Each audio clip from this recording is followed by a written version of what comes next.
And welcome back. Seeing a few clouds out there right now. A comfortable 68 degrees, a light northeast wind, and that dew point a comfortable 60 degrees. I mentioned that we have a river flood warning, and here is the flood stage for the Guadalupe and Victoria is 21 feet. We're currently well above that at 27.9 feet. We're going to see that go down. This is Tuesday afternoon when we expect to get back to normal levels. But until then, Riverside Park, of course, will be closed with high water. I mentioned the possibility of rain on Monday. Here's a look at that. This is tomorrow, or this is actually this evening. There's that rain that was with us for a few days, all moved off to the east, and then the high pressure is building back in. We'll see a few clouds in the morning for your Easter Sunday. This is tomorrow morning at 11 o'clock. But all in all, we expect to see more sun tomorrow and higher temperatures into the mid 70s. Then by Monday at noon, we're going to see this mid-level trough start to come into the state of Texas. We'll see a few light areas of rain out ahead of it. But as the trough gets closer to us, this is Monday afternoon, we'll see that rain becoming a little more widespread. Then that trough moves through.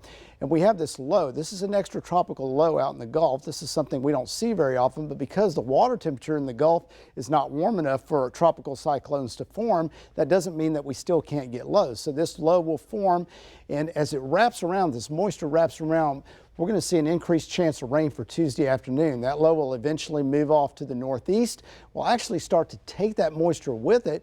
We'll see more moisture and rain on the northeast side of that low. And as it wraps around, it'll start to bring drier air into the crossroads. So when we get past Tuesday, the weather looks pretty nice. And then we get to Friday, and we have this dry line entering the west part of Texas, bringing the clouds and moisture back in. As that dry line gets closer to us, we'll increase our rain chances. And then another low develops in Mexico. This will move towards us.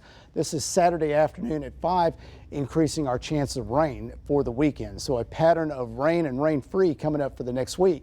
Currently temperatures mostly in the 60s, a few 70s to the southwest of the crossroads. We see the dry air through this water vapor image, the orange, of course, being the dry air. If you're out fishing tomorrow, expect those winds to be out of the northeast at 10 miles per hour. Much lighter along the coast, as well as lower temperatures. And then for the afternoon, not much change, and not much change if you're lucky enough to be fishing on Monday morning. There is small crash. Should exercise caution as those winds are going to be northeast 10 to 15, 3 to 4 foot seas, slightly choppy water. This evening, 76 degrees under mostly cloudy skies. Overnight going down to 60 with some patchy fog, and then tomorrow 76 under partly cloudy skies. Here's your Easter day forecast, getting up to 73 with more sun. And then there's your chance of rain Monday and Tuesday, gradual warm up for the week, and then increased rain chances for next weekend. Of course, you can download the Crossroads app today, get the